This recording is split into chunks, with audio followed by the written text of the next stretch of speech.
Սարգո նախագահ, նախագահի հարգելի տեղակալներ, հարգելի պատգամավորներ,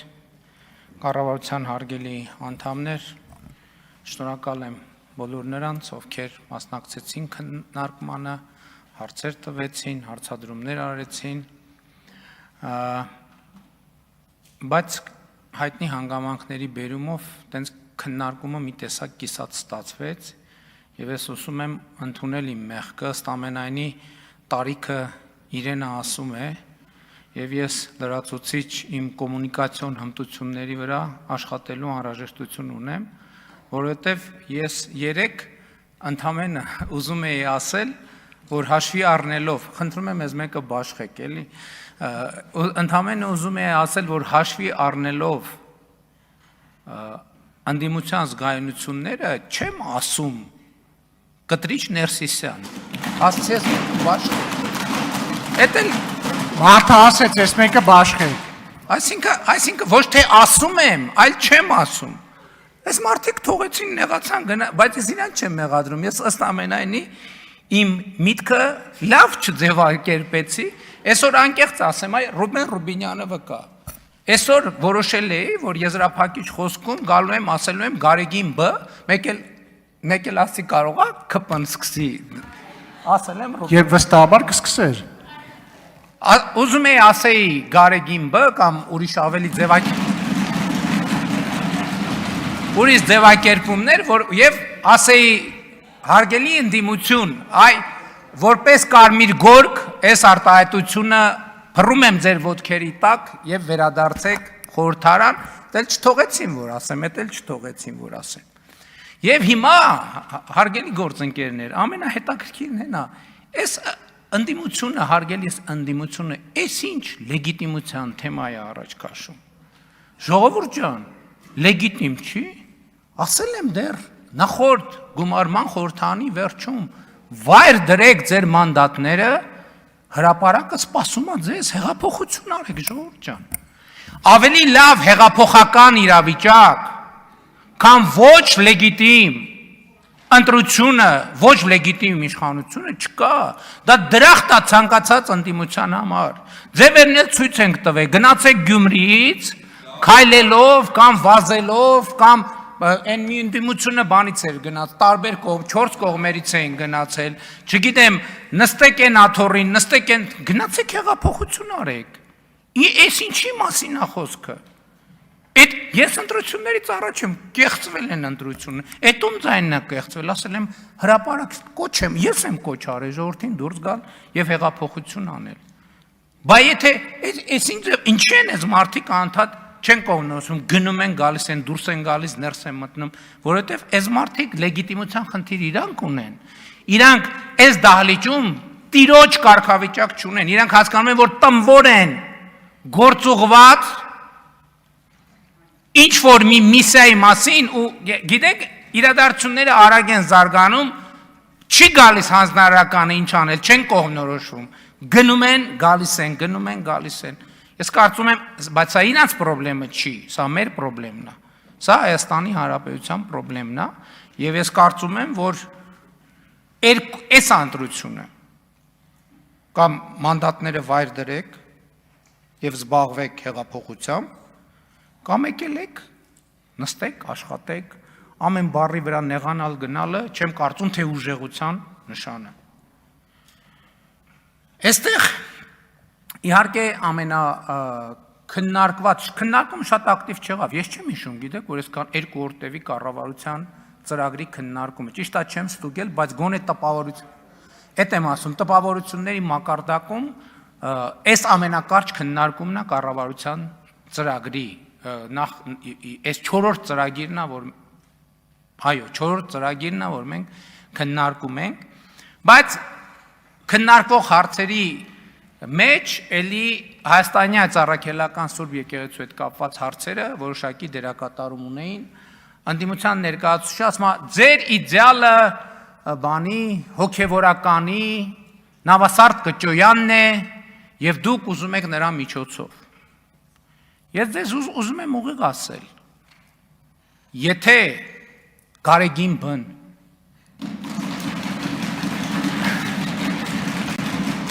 Էրիկա, կամ Կտրիչ Ներսիսյանը։ արեք դե ժողովուրդ, մի հարամարեք։ Չէ՞։ Չէ՞։ Տրամաբանությունը կոտրվեց։ Պարոն Ղազարյան, ձեզ նկատողություն և Ահա։ նախազգուշացում։ Շատ լավ։ Եթե ընդունի այդ օրակարգը, ես այս ամբիոնից հանդիսավոր կերպով ասում եմ, որ ես կնստեմ եւ իր հետ կքննարկեն ամենայն հարգանքով այդ օրակարգը։ Ես չեմ ասել երբեք, որ գիտեք ինչ կան մերոնքականներ եւ կան ոչ մերոնքականներ, որոնց մի մասը կարա բարեվարկության կանոնները պահի, մյուս մասը չպահի։ Ես միշտ ասել եմ եւ իմիջայլոց Հայաստանյաց առաքելական Սուրբ եկեղեցու բարենորոգման օրակարգը հստակ ձևակերպված է։ Բարեվարկության կանոններ եւ այդ կանոնները պահելու հստակ մեխանիզմներ։ Ես ավելին աշխատանքային մակարդակով ասել եմ, որ ես այո, կարծում եմ, որ նաեւ պետությունը կարող է ելքի որոշակի ճանապարհ ապահովել նման բոլոր հոգեվորականների համար։ Բայց խոսքը այո մեր ազգային արժեքների պահպանության մասին է, որովհետև մեր ազգային արժեքները դեֆորմացված են հենց այդ փաստի բերումով։ Մենք ոնց կարանք ժողովուրդ, լավ եկեք ամեն ինչ դնենք մի կողմ, քաղաքական, մենք ոնց կարանք հանդուրժենք, որ մեր սրբություն սրբոցը ախտահարված է։ Լավ եկեք ամեն ինչ դնենք մի կողմ։ Ուզում եք վեհապար ասենք, ուզում եք Գարեգին Բ ասենք, ուզում եք Կտրիչ Ներսիսյան ասենք, ինչ ուզում եք ասեք, այդ ամեն ինչից անդին կամ փաստեր, որոնց մասին գիտի Հայաստանի Հանրապետության յուրաքանչյուր քաղաքացի եւ յուրաքանչյուր հավատացյալ։ Այդ լեգիտիմության խնդիրը տեղ է, լեգիտիմությունը գերկարևոր հարց է։ Այսօր դուք ընդդիմության ներկայացուցիչ ասում է Հայաստանի քաղաքացիների 97%-ը հավատում է այդ եկեղեցուն։ Իհարկե հավատում է, խնդրեմը տեղ է, որ Հայաստանի քաղաքացիների 97% հավատում է, իսկ եկեղեցու գլուխը չի հավատում Աստծուն ընդհանրապես։ Ինքը հոգևոր կյանք չունի։ Ինքը ժխտել է Աստծու հետ իր ուխտը, եւ այդ ուխտադրժությունը փաթաթված է մեր բոլորի վզին։ Ես պատրաստ չեմ այդ ուխտադրժության պատասխանատվությունը կրել։ Պատրաստ չեմ։ Գիտեք ինչի, հիմա ասեմ ինչի։ Այսօր երկու անգամ նոր կտակարանի Մատթեոսի ավետարանի երանիներից մի նախադասություն հնչեցվեց։ Ես էլ ուզում եմ իմ նախադասությունը հնչեցնել Մատթեոսի ավետարանի երանիներից։ Երանի հոգով աղքատներին, որովհետև նրանցն է երկնքի արքայությունը։ Երանի սքավորներին, որովհետև նրանք պիտի մխիթարվեն։ Երանի հեզերին, որովհետև նրանք երկիրը պիտի ժառանգեն։ Երանի նրանց, որ քաղցրն ու ծարավն ունեն արդարության, որովհետև նրանք պիտի հագենան։ Երանի ողորմածներին, որովհետև նրանք ողորմություն պիտի գտնեն։ Երանի նրանց, որ սրտով մաքուր են, որովհետև նրանք Աստծուն պիտի տեսնեն։ Երանի խաղաղարարներին, որովհետև Աստծու որդիներ պիտի կոչվեն։ Երանի նրանց, որ հալածվում են արդարության համար, որովհետև նրանցն է երկնքի արքայությունը։ Երանի է ձեզ, երբ ձեզ նախատեն ու հալածեն, եւ իմ պատճառով ձեր մասին ամեն տեսակ չար խոսք սուտ ասեն։ Ցնծացեք եւ ուրախացեք, որովհետև երկնքում ձեր վարձը շատ է, քանի որ այսպես հալածեցին մարգարեներին, որ ձեզնից առաջ են եղել։ Այս սրա համար ես չեմ կարող հանդուրժել։ Իսկ այսօր եկեղեցու պաշտպանության դիրքերից հանդես են գալիս մարդիկ, ովքեր ասում եմ չգիտեն Աստվածաշնչի, կտակարանի, ավետարանի մեջ ինչ տարբերություն կա, չգիտեն։ Նրանց համար եկեղեցին ընդամենը գործիք, ընդամենը փող լվանալու մի համակարգ։ Քրեական ենթամշակույթի մի հերթական պլատֆորմ։ Սրա մասին է խոսքը։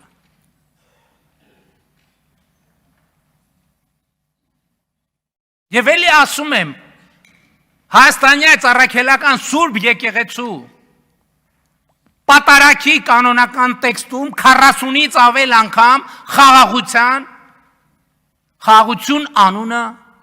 արտահայտությունը հնչեցվում է։ Հիմնականում Աստծուն աղաչելով խաղաղության համար։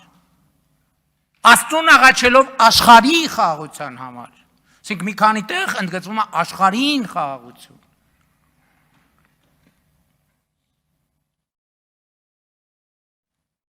Կտրիչ Ներսիսյանը կամ Գարեգին Բ-ն պատերազմի կուսակցության ներկայացուցիչը։ Ինչի համար է պատերազմի կուսակցության ներկայացուցիչ։ Այս ինչ որ այստեղ խոսվեց հավատարմությունա կոնֆլիկտին։ Այն կոնֆլիկտին, որը բխում է ստալինյան հայրենասիրությունից։ Այն կոնֆլիկտին, որ դրվել է Հայաստանի Հանրապետության հիմքում, որ տեսեք ինչ են ասում։ Անընդհատ ինչի մեջ են ինձ մեղադրում։ Ինձ մեղադրում են, որ ես մի պարզ բանի, ես պարզ հարց եմ տալիս եւ խնդիր եմ առաջադրում։ Մենք մեր միջավայրում պետքա կարողանանք ապրել առանց արտաքին օգնության։ Իրենց ասածը ինչ է։ Եթե մենք շարունակենք գնալ այն ճանապարհով, իսկ մենք բոլորովս մինչև 2024 թվականը բոլորովս նույն ճանապարհով ենք գնացել։ Այդ ճանապարհի մեջ մի քիչ սենց, մի քիչ, բայց բոլորովս նույն ճանապարհով ենք գնացել։ Եթե մենք գնանք այդ ճանապարհով, բոլոր ճանապարհները տանում են միտեղ։ Գիտեք որտեղ են տանում այդ ճանապարհները։ Միտեղ, որտեղ ավարտվում է Հայաստանի անկախությունը։ Որտեվ երբ որ մենք այստեղ ինքնուրույն չկարողանանք ապրել, ընդդիմության մյուս ներկայացուցիչն ասում է, ինչ եք ժառանգել եւ ինչ եք ստացել։ Ասեմ, դաժանա, բայց ասեմ։ Ես ընդ որում մինչև 2024 թվականը այդ երկրի վարչապետն եմ եղել եւ ասում եմ որպես այդ երկրի վարչապետ։ Մենք մարիոնետային պետությունը դարձրել ենք մի պետություն, որը անկախ եւ ինքնիշխան լինելու շանս ունի։ Շանս ունի։ Այս քաղաքական ուժը ոչ թե մարդիկ, որովհետև մարդկանց մի մասը, ես չեմ ուզում մարդկանց բան անել, թիրախավորել, բայց այս քաղաքական տրամաբանությունը ինչի է հայտնվել Հայաստանի քաղաքական դաշտում։ Որովհետև բոլորին ակնհայտ է դարձել, որ մենք հատել ենք, անցել ենք մարիոնետային կուսակցության տրամաբանությունից, դուրս ենք եկել, մտել ենք մի տրամաբանություն, որի ավարտին մենք կարող ենք, շանս ունենք լինել պետություն։ Իրանք եկել են, որ այդ ասում եք բանի շղթաները, չէ՞, ում շղթաներն է։ Իրանք եկել են, չգիտեմ իրանցից ով անձամբ գիտակցում դա ով չէ, իրանք եկել են, որ այդ շանսը զրոյացնեն։ Դրա մասին է խոսքը։ Էս է իրանց առաքելությունը։ Բայց ես իրանց մի բան եմ ասում, դուրս եկեք այդ առաքելությունից եւ դուք կդառնաք հայաստանյան քաղաքական ընդդիմություն, մենք կվիճենք շատ ավելի սուր իմիջայլո, ձեզ չթվա թե էս ասուր բանավեճը։ Ես գիտեք ինչ մեզ համար հոյակապ կոմֆորտ բանավեճ է։ Որտեւ այս բանավեճը մենք նախորդ քան որ թվից Դա նախորդ 8 տարին ենք, ես մեզ համար շահեկան բանավեճ է։ Դժվար բանավեճ է նա, երբ որ մենք թուղթ ու գրիչով սկսենք վիճել իրար հետ։ Դուրս եկեք այդ տրամաբանությունից եւ դուք խնդիր չեք ունենա։ Բայց դուք որոշեք։ Եվ էլի այդ բանը, որ ասում են, Ժորժ ջան, սահմանադրության այս համադրության մեջ գրված է։ Հայաստանի Հանրապետության եւ հայաստանյաց առաքելական Սուրբ եկեղեցու հարաբերությունները կարող են կարգավորվել օրենքով։ Այսինքն Հայաստանի Հանրապետությունը կարող է ընդունել օրենք, Հայաստանի Հանրապետությունում հասարակական կազմակերպություններն են անկախ, կուսակցություններն են անկախ, բայց դա չի նշանակում պետություն պետության մեջ Հայաստանի Հանրապետությունը կարա օրենք ընդունի, ասի գիտեք դուք այս կանոններով պետք է ապրեք Հայաստանի Հանրապետությունում։ Այդ ոնց է Գերմանիան կարա տենց օրենք ունենա, Հայաստանը չի ունենա, եւ ես ուղիղ եմ ուզում ասել։ Հիմա կառավարությունը ամենաուշը մի ամսվա ընթացքում հայաստանյաց առաքելական Սուրբ եկեղեցում հաստատված ճգնաժամի մասին զեկույց կհրապարակի, եւ ես առաջարկել եմ ազգային ժողովում քննիչ հանձնաժողով ստեղծել, այդ բոլոր փաստերը քննել եւ արդյունքում ընդունել օրենսդրական փոփոխություններ։ Լսեք, այսօր քահանաները աղքատության են մատնված, չքավորության, գիտեք ինչի։ Որովհետեւ բան գիտեք, եկեղեցում էլ լավ տեղեր կան։ Այնտեղ որտեղ համայնքը մեծ է, ասենք խեղճ ու կրակ լիքը քահանաներ ուղարկվել են, սարի ծերին գտնվող մի հատ եկեղեցի, որտեղ ամսվա մեջ 15 հոգի գնա, յա չգրա։ Ոչ մեկ չի հետաքրքրում, այդ մարդը սոված է, առողջ է։ Քահանան ինչի պետք է աշխատավարձ չստանա եւ պետության կողմից երաշխավորական առողջության ապահովագրությունից ինչի պետք է չկարենա օգտվի։ Օրինակ եկամտային հարկի վերադարձից ինչի պետք է չօգտվի։ Եվ ընդ որում ես ասում եմ հետեւյալը, տեսեք այսօր Ռուբինյանն էր ոնց որ տարբերակներ առաջարկել։ Թող Հայաստանյան առաքելական Սուրբ եկեղեցին հրավիրի ազգային եկեղեցական ժողով, ասի մենք կուսակրոնությունից հրաժարվում ենք։ Որոշումը։ Ես ասում եմ ինչ ուզում եք որոշեք։ Որոշեք հրապարակեք եւ մեխանիզմներ դրեք, որ այդ որոշումը պահվելու է։ Չի կար ամեն եպիսկոպոս 4-5 երեխա ունի, ենթադրենք, չգիտեմ, էլ չեմ ասում, թե ո՞նց կարա լինի, ասենք ինչ ենք անում, մենք ինչով ենք զբաղվում։ Եվ ես երբեք չեմ ասել, որ մերոնքականներ եւ ձերոնքականներ։ Ես ասել եմ նրանք, ովքեր ընդունում են, որ խնդիր կա եւ պետք է լուծվի, եւ նրանք, ովքեր ժխտում են։ Ես անկեղծ եմ ասում։ Եթե Գարեգին Բն կամ Կտրիչ Ներսիսյանը ասի գիտեք, ընդունում եմ խնդիր կա, բանի առանց բանի, ես այս էջը կշրջեմ, կգնամ կնստեմ կամ կհրավիրեմ, բոլորով ընդ որում դա իմ ու իր խնդիրը չի ժողովուրդ։ Սա մեր ազգային եւ պետական ինքնության խնդիրն է։ Էլ ինչի պետք է եւ ասում եմ, այս խոցելիությունները ինչի պետք է օգտագործվի մեր պետության դեմ։ Ինչի պետք է օգտագործվի։ Ինչի պետք է, այսինքն պետության մեջ ո՞նց կարա տենց բանը լինի։ Դա բացառված է, մենք դա թույլ չեք տալու։ Հիմա մյուս թեման։ Ընդդիմության ներկայացուցիչը եկել է սենց անում։ Ասма ճիշտ արդարացի մարդիկ ասма Պապիկյանի հրաժարականն են պահանջում։ Բանակում տեղի ունեցող իրադարձությունների։ Ասма, բայց չէ, ես չգիտեմ ոնց է ասում, ինչ է ասում։ Հա, իմ հրաժարականն է պահանջում։ Եկեք նայենք, ասենք 2002 թվին 24 դեպք։ Բասեր Սարգսյանն ու Ռոբերտ Քոչարյանն ինչի չեն հրաժարական տվել, Գեգամ Մանուկյան։ 2003-ին 15, 16, 2004-ին, բա Ռոբերտ Քոչարյանը քիչ հրաժարական տվել։ Սերժ Սարգսյանն էլ եղել է պաշտպանության նախարար։ Հետո Սերժ Սարգսյանը եղել է բռնազավթելով եղել է նախագահ, Սեյրան Օհանյանը եղել է պաշտպանության նախարար։ Թիվեք ուզում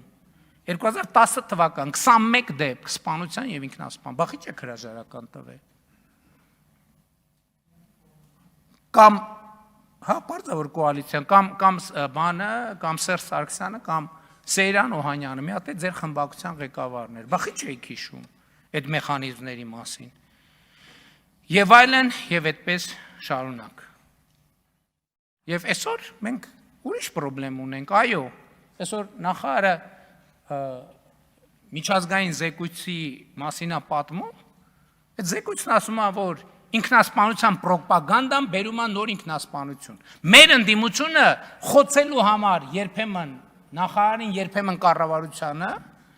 զբաղված է ինքնասպանության պրոպագանդայով։ Եվ միջազգային զեկույցները ասում են, որ դու ինչքան, այսինքն մարդիկ կան, որ եզրին են։ Եվ երբ որ մարդը տեսնում է, որ տենց մեծ հանրային ուշադրություն կա, այդ բան հոգեբանական վիճակ է։ Այդ վերջին կաթիլը, էդ էլ է ազդեցությունն ունեն, բայց ես փորձագետ չեմ, ես չեմ ուզում ոչ պրոֆեսիոնալ բաներ ասեմ, ուղղակի առիթեր եղավ։ Պետական պարտքի թեման, ես ինչ պատմություններ, ես ինչ է սարքել։ Նախ պետական պարտքի մի հատ էլ այդ ով է ասել, լսել եմ ասել են բանը, դեֆոլտ, չգիտեմ ինչ։ Են մի հատ բան կա է, անեկդոտ կա է, որ ասում է անունդ ինչ է, 1000 ներողություն էլի եմ, ասում է Սպարտակ, ասում է անգերից դու որ թիվ ես, որ։ Հիմա հետո որ դեֆոլտի մասին խոսում եմ ասեմ, որ թիվ ես, որ թիվ ես կամ Հայաստանում վերջին անգամ երբ ես եղել։ Այսինքն այս ինչ խելագարության կանխավար Հայաստանի Հանրապետության պետական պարտքը երբեք այնքան կայուն չի եղել, ինչքան էսա կայուն։ Այսօր Հայաստանի Հանրապետության դրամով պետական պարտատոմսերը միջազգային ներդրողները գալիս են առնում են։ Ճիշտ է, պարոն ֆինանսների նախարար, թե ճիշտ։ Սենց բան երբ ա եղել վերջին անգամ ընդհանրապես։ Պարտքի հետ կապված։ Ուրեմն պարտքը հյուսիս հարավը, որ կառուցվել է, ժողովուրդ, մեր պարտքի թիվը աճել է։ Իրանք այդ թվում խմբակցության ղեկավարի հայրիկի ժամանակ ստորագրել են, այդ պարտքը ստանձնել են, հյուսիս հարավը չեն ոչ մի գործ չեն արել են Արտաշատի ձեզ հայտնի կտորը, որը դարել է արբիտրաժ միջազգային, ինչքան բան, թալան, այդ պարտքը կախած է եղել, գործը չի արված եղել, եւ Հայաստանի Հանրապետությունը դրա համար տուգանքներ վճարելիս է եղել, որ վարկը ստորագրել է, գործը չի արել։ Հիմա Գյումրի Երևան-Գյումրին պատրաստ է։ Այդ պարտքը արդեն սկսում է արտահայտվել։ Հյուսիս-հարավի ագարակ քաջարանը մեծ տեմպերով կառուցվում է։ Իրանց ժամանակվա ստորագրած վարկային պարտավորություններն են եւ վարկային պայմանագրերն են։ Եվ այդ պարտքը սկսում է արտահայտվել։ Երկրորդը մայիսի 28-ին ամբիոնից ասցի ցույց տվեցինք։ Եթե պարտքի հետ կապված նենց դուք հեցի պարտքի մասին խոսեք, տարել են հեցի Հայաստանի ռազմավարական կրիտիկական ենթակառուցվածքի բաժնետոմսերի 100%-ը գրավ են դրել, 140, այդ ամբողջը չի, ու պարտք են վերցրել, հեցը տարել են գրավ են դրել, աշխարհի չգիտեմ որ, ու պարտք են վերցրել, ու հեցը անցած տարվա մեր ստանձնման կառավարությունը 143 միլիարդ դրամի պարտք է ունեցել։ 143 միլիարդ դրամի։ Ու այս պարտքի պայմաններում, ու այս պարտքի մի մասն է գիտեք ինչ է։ Հայաստանի բանկերից տոկոսով վարկ են վերցրել, իրանց հարազատներին առանց տոկոսի տվել են։ Հեցով իրանք Հայաստանի տնտեսության կոնկրետ ճյուղեր ոչնչացրել են։ Որովհետև գնումների ամբողջ համակարգը քանդել են, մարդիկ ինձ լացելով նամակներ են գրել։ Որովհետև այն ինչ պետքա մրցութային ընթացակարգերով ձեռք բերեին, ամբողջ առել են իրանց բարեկամներից, հարազատներից, այս հենց ջանդամ, հեցը վարկա վերցրել տոկոսով, առանց տոկոսի տվել են իրանց բարեկամներին, այդ իրանց բարեկամների կազմակերպությունների իբր մրցույթների մասնակցել են, այս փողը պտտել են իրանց ընտանիքի համար շահույթներ, ով է վճարել դրա համար եւ ով է վճարում Հայաստանի Հանրապետության էլեկտրաէներգիայի սպառողները։ Ասենք էլի եմ ասում, ով լեգիտիմությունից խոսի, դուք ասենք տանձից, խնձորից, տենց բաներից, ով պարտքից խոսի, դուք տանձից, խնձորից, բանից, տենց բաներից խոսի։ Լավ, ամեն ինչ պետքա չափ ունենա, չէ՞։ Հիմա էլ եկել են, վայ, հրահանգը տվեց, լալա հառաջ, են բանը, խմբակցության ղեկավարը, երբեմնի բանը, էլի, աննկուն հեղափոխականը, որ պայքարում էր քոչարանասերժական, ես հենց այս ամբիոնից ասում եմ, դրանք փող պետք է չունենան խեղճանում է, որովհետև հասկանում է, որ իրա կռանիկներն են փակվելու։ Սկզբից կպել էր ԶՊՄԿ-ին, ասեց ոչինչ։ Երևի բան շուտ հասկացավ, որ փող չկա։ Հեղափոխության բանի մեջ փող չկա։ Չկա փող։ Հարմար պահ օգտագործեց, այո, Աննա Գրիգորյանի մասին եմ խոսում։ Հարմար պահ օգտագործեց, որտեղ կա փող, ԶՊՄԿ, կպավ ԶՊՄԿ-ին։ Եվ Վահե Հակոբյանին։ Դարձավ աննկուն բան, հայրենասեր։ Աննկուն հեղափոխականից դարձավ աննկուն սանասարական։ Հետո ԶՊՄԿ-ի հետ տեղի գիտեք ինչ տեղի ունեցավ, բա ո՞նց ալնելու սենց հիմա էլ որտեղ փող կա։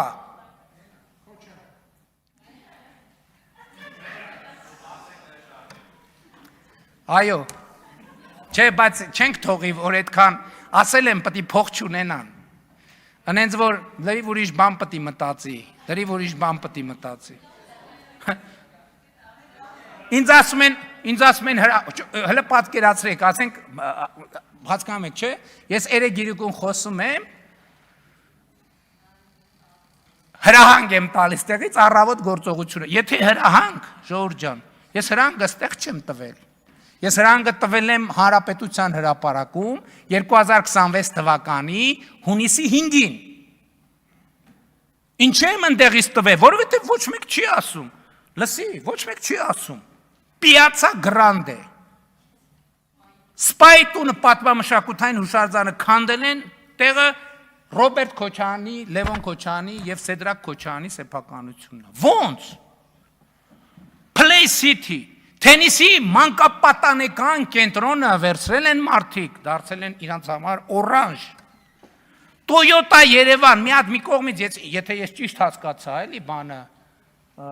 Ռուբինյանի հետ ենք նայում, եթե ես ճիշտ հասկացա, մի հատ հողն են տվել, մի հատ էլ գնացել են փայ են մտել Toyota Երևանի մեջ։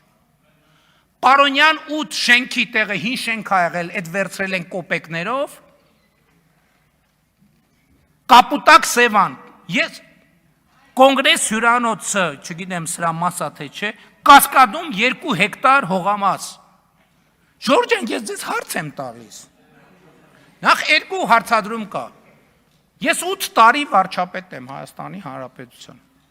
Ես ինչի Կասկադում հող չունեմ, ժողովուրդ։ Ինչի Կասկադում ես հող չունեմ։ Ինչի Սևանի ափին հանգստյան տուն չունեմ։ Ինչի հյուրանոց չունեմ։ Ինչի 1 միլիարդ 740 դրամ չունեմ։ Այսինքն բան եմ, ես այսօր առավոտ խոսում ենք գործընկերների հետ, այսինքն ինչ, ես միամիտ եմ, հա, իրանք շուստրի ուժեղ տղեկն են, հայրենասեր, ես եմ միամիտն եմ, հիմա էլ ասում են, ճիշտ հարց ընցեց, ասում է 8 տարի, ինչի է 8 տարի հետո, ես էլ եմ այդ նույն հարցը տալիս,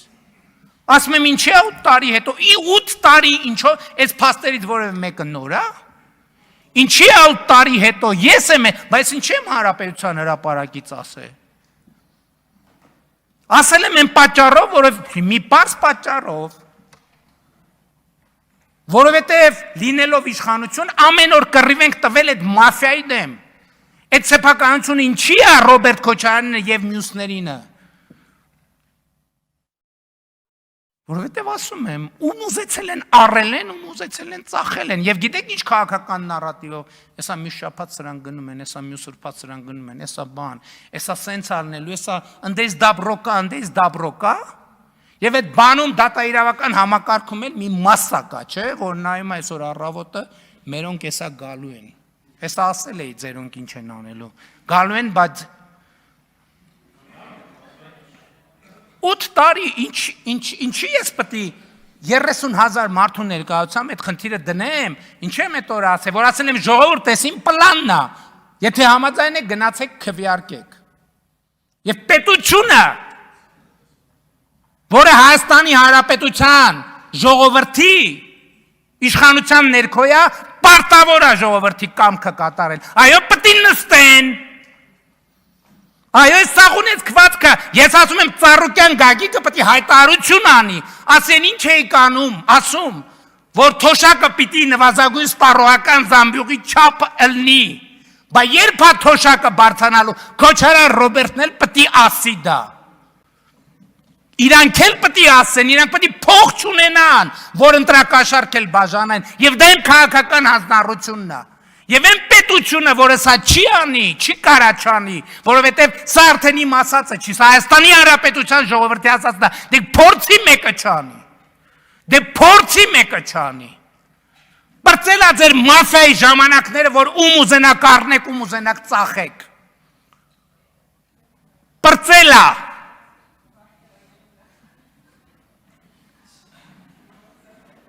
Ասում է համադրականն ասում է դատական համակարգը անկախ է, ումից է անկախ դատական համակարգը։ Իրանք մտածել են, թե դատական համակարգը ժողովրդից է անկախ եւ մաֆիոզների հետ պետքա գրփեն Հայաստանի Հանրապետության ժողովուրդ։ Խալաթ եք արեք գլուխներդ պատին եք տվել։ Հնազանդ ժողովրդի կամքը կկատարեք։ Հնազանդ։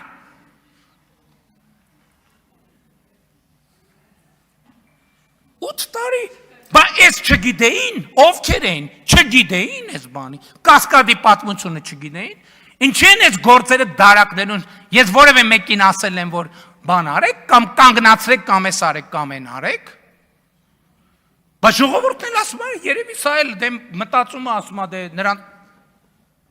դե էտա նորմալ է, այս կարգավիճակում էտա գործը, նրան ձեր չտանք, որ մենք էլ կանենք, սա ուղերձա նաև մեզ, ժողովուրդ ջան։ Սա ուղերձա նաև ինձ, սա ուղերձա նաև իմ բարեկամներին, իմ հարազատներին, իմ ընկերներին, իմ շրջապատին, բոլորին, ով մտածում է, թե մենք իշխանություն ենք, նշանակում է մենք կարանք կոնգրես հյուրանոցը, սա ուղերձա բոլորին, ընկեր բարեկամ, ով ուզում է լինի, ժողովրդից տարած ամեն ինչը այո մտնելու ենք, քանդելու ենք, վերցնելու ենք, վերադարձնելու ենք, կոպեկ, հատիկ, անկախ նրանից ում ընկերն է, ում բարեկամն է եւ այլն եւ այսպես շարունակ։ Ես հույս ունեմ, որ այդպիսի դեպքերի չենք հանդիսանա, բայց այն եմ ասում, բանի դեպքը դրա մասին է։ Հովիկ Աղազարյանի դեպքը դրա մասին է։ Այսինքն ինչ, մենք մեր եւ ուրիշների կաշառակեր ունենք, մեզ պետք չի լոյալ կաշառակեր, մենք պարտավորություն ունենք այս ժողովրդի առաջ եւ այդ պարտավորությունը պետքա կատարենք։ Աղվան Վարդանյանն ասում է Քոչարյանը լավ է կառավարել, հա ես վատ եմ կառավարում, որովհետեւ ասում եմ հյուրանոց չունեմ, միլիոններ չունեմ, ոչ մի բան չունեմ, բայց ունեմ մանդատ, ունեմ լեգիտիմություն, ասել եմ կզծնելու եմ, ուրեմն կզծնելու եմ։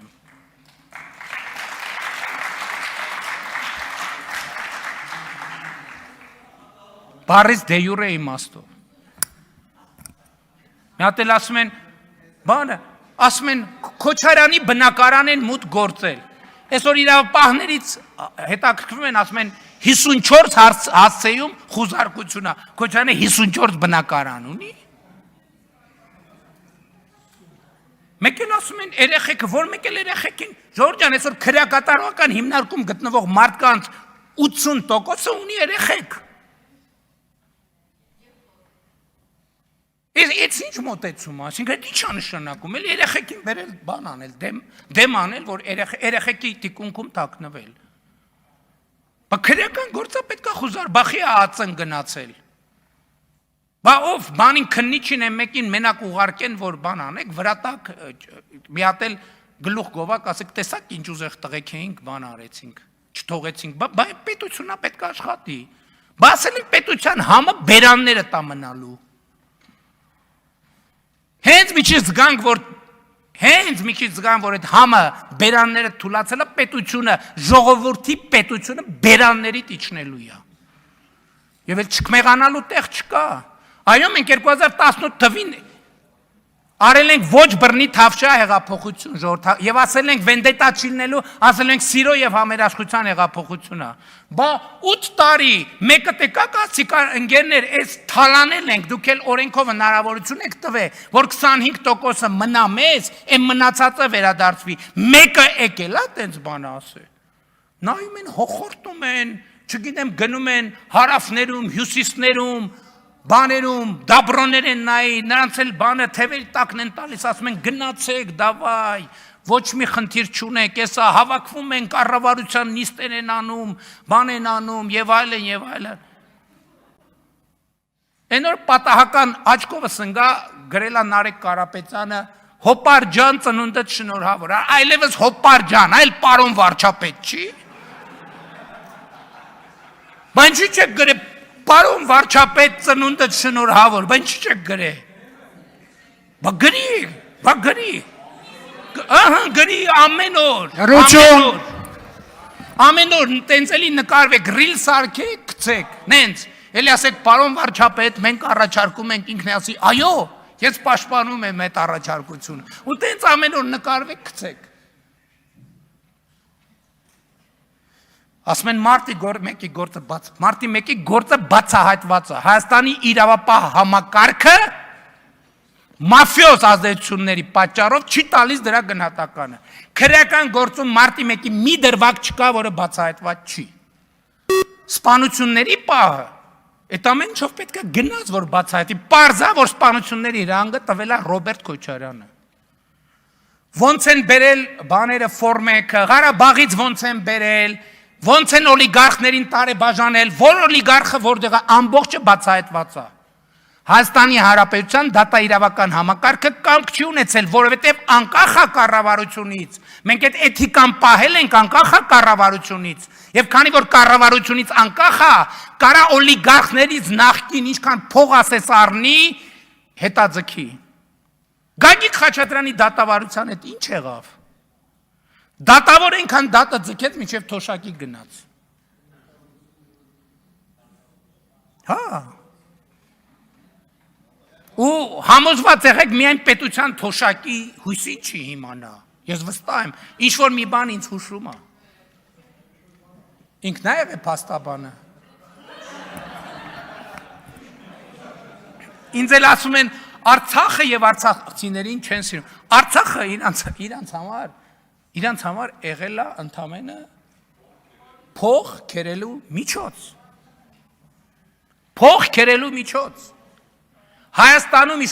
Ղարաբաղի ժողովրդին դե պատանդ են պահել, Հայաստանի ժողովրդին էստեղ են պատանդ պահել եւ թալնել են, ընտեղել են թալնել, ստեղել են թալնել։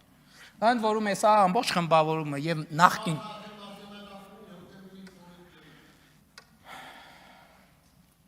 ու ճիշտ են անում, որ երեսով են տալիս, որ հոկտեմբերի 27-ը բացահայտված չի, ճիշտ են անում։ Բա այսինքն ինչ, ես հա մենք ընդունել ենք այդ բանը, որ անկախ է դատական համակարգը, դատաիրավական համակարգն էլ անկախ է։ Չեմ գնացել ես ոչ մի քրեական գործի մեջ չեմ մտել, ոչ քննել եմ, ոչ ես եմ արել, ոչ են եմ արել, բայց ամեն ինչ չափ ու սահման ունի։ Անկախ է ժողովրդից ու պետությունից էլ, անկախ։ Էս ինչ ձև ընդհանրապես։ Դել այդ մյուս բաների մասին գալիս են ստեղից ասում են անիֆը, այդ բառը դուք որտեղից եք լսել։ Պետական վերահսկողական ծառայությունն է այդ հարցի վերաբերյալ իրավապահներին տվել հաղորդում։ Եվ իմիջիայլոց շատ հետաքրքիր էր։ Բանը ափսոս մի քիչ բան եղավ, շուտ եղավ հետախուզումը, որտեղ համոզված եմ, որ եթե մի քիչ ձգվեր, անիֆի տնօրենը այստեղ միտեղ այդ արանքներում նստած էր։ Որովհետև արդեն հայտարարել էր, որ չգիտեմ, ապիկար իշխանությունը, չգիտեմ ինչ։ Ստեղ ինչքան հասկացա, լիքը տենց մարդ կա, որ բան է։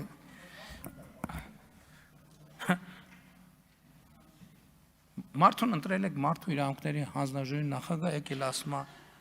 կենտրոնական Ասիայի քոչվոր խաշնարած սա տգիտության ամբարտավանությունը ընդհանրապես լրիվ ուրիշ։ Մեզ էլ մեղադրում է ոչ պրոֆեսիոնալն է, տգիտության ամբարտավանությունը։ Այսենց, այդ իրանց բանն են, որ տենց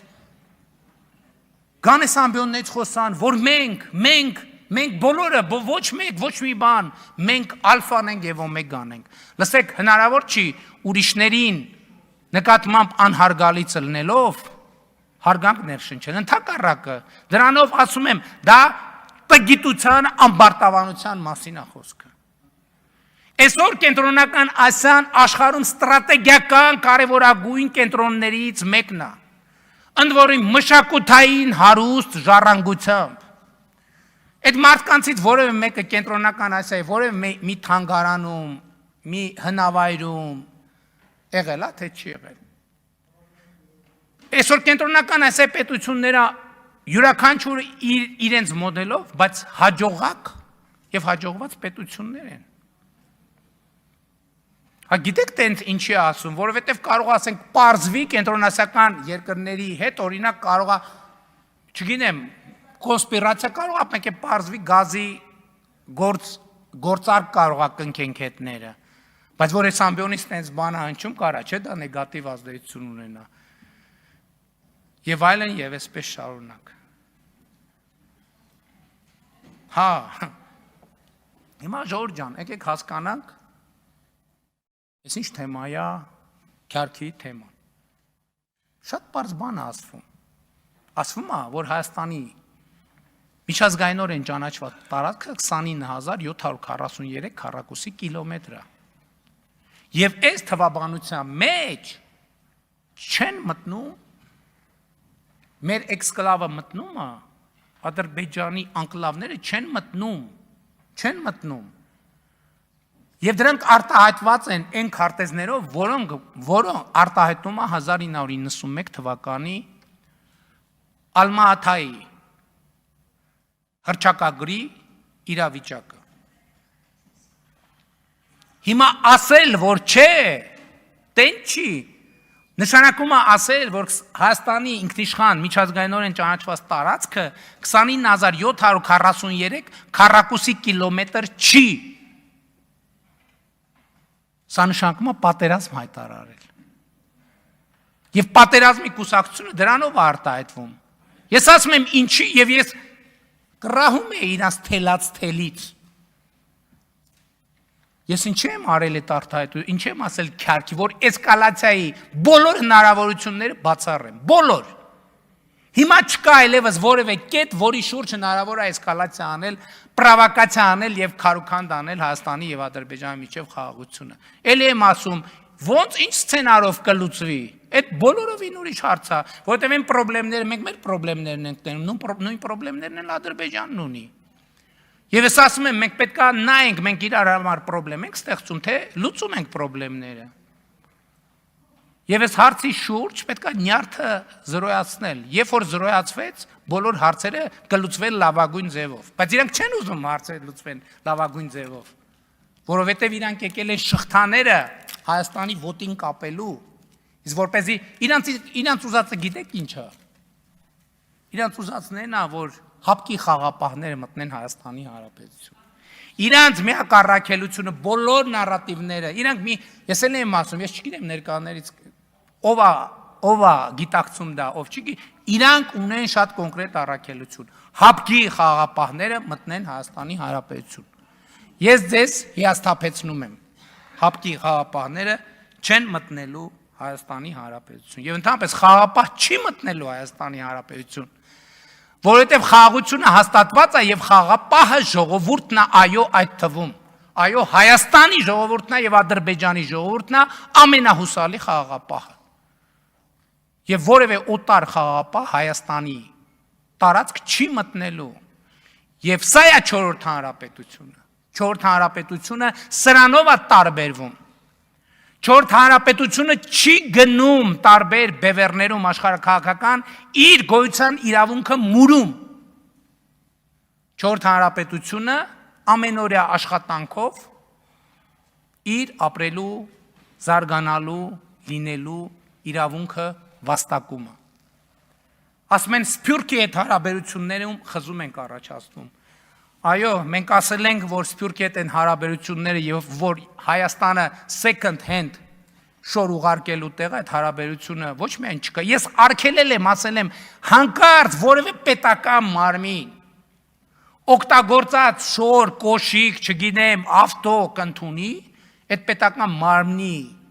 եւ իր վերադաս ամբողջ համակարգը ինձ հետ գործ ունի բոլորին աշխատանքից ազատել։ Այո, եղել է դեպքեր եկել են մաքսատանը ամիսներ կարող է միջև մի կան։ Second hand լիքը կոշիկ, շոր, բան եւ այլն եւ այլն։ Հայաստան-Սփյուռք հարաբերությունների մեր պատկերացումը Firebird-ն է։ ուրիշ հարաբերություն չի լինելու։ Սփյուռքը չի կարա լինի Հայաստանի մենթոր։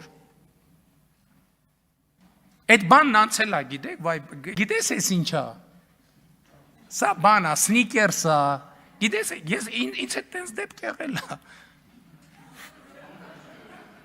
Հա լուրջ եմ ասում, Հայաստանից պատվիրակություններ գնացել, բաներ։ Ես նստած մեկ էլ հերթով բան են ասում, գիտես էս ինչա։ Ասում ենք, հա, այսինք էսի պանիրը, ասենք ոնց որ բան ենք մենք։ Այսինք հա պարզ է, որ մենք շատ ճգնաժամի մեջ ենք եղել, դժվար իրավիճակ, տարիներով կարտոշկա ենք կերել, բայց ժողովուրդ ջան, այդ Հայաստանը վաղուց հաղթահարված է։ Այսօրվա Հայաստանը տեխնոլոգիաների Հայաստանն է։ Բայց Սփյուռքի այդ հարաբերությունները մարդկանց հրավիրում ենք աշխատանքի, Սփյուռքի այդ հարաբերությունները այսօր 2 տարի Հայաստանում ներգաղթ է սկսվել։ Ինչի դժգոհ եք դրանից։ Մարդկանց հրավիրում ենք աշխատանքի եւ այդ թվում դրսից մարդկանց հրավիրում ենք աշխատանքի, այդ թվում բարձր պաշտոնների նշանակում, մեկ էլ ասում են, վայ, հələ տեսեք այն բառը ոնց ասեց, վայ, անգլերեն ասեց այդ բառը։ Սփյուռքի պաշտպանները հարցակվում են բաներով, տոննաներով, ֆեյքերով եւ ոչ ֆեյքերով։ Էսա Սփյուռքի հետ բանը, հարաբերությունների մասին ձեր պատկերացումը։ Պարոն Ղազարյան, եւս մեկ կոմենտ տեղից եւ ես ավելի խիստ նախազգուշացում կտամ ձեզ, զսպեք ձեզ։ Հա թող խոսա է։ Ձեզ հեշտ է, պարոն վարչապետ, ամիսի մեկ գալիս գնում եք, ամեն օր հետ եք։ Ինչ մոռացա ասեմ։ Հա։